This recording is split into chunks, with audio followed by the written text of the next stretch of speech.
Hi mga langga, for today's video, so gagawa po tayo ng pancake.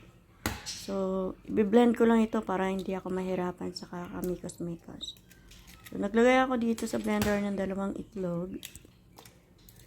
Unahin ko lang i-blend yung itlog at saka asukal.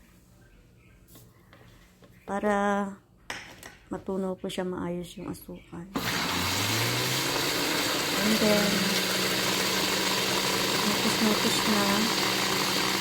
Hirap kasi pagka dito ko siya nilagay para instant lang ba na ikot-ikot. Lagay na rin ako dito ng baking powder. And then, 3 kutsarang powder milk. Wala kasi kaming gatas na liquid, kaya yun, powder yung nilagay ko. At naglagay ako dito ng 10 kutsarang harina.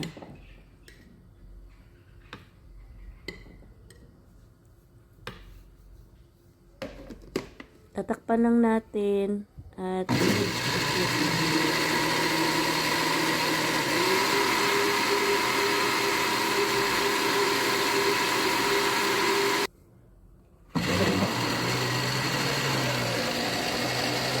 okay na yung texture nito. Okay na siya. I-rest lang natin yung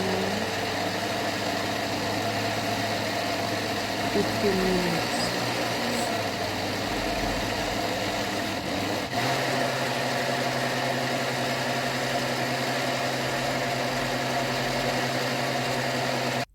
So, nakalimutan ko nga pala, nilagyan ko nga pala to ng cacao powder.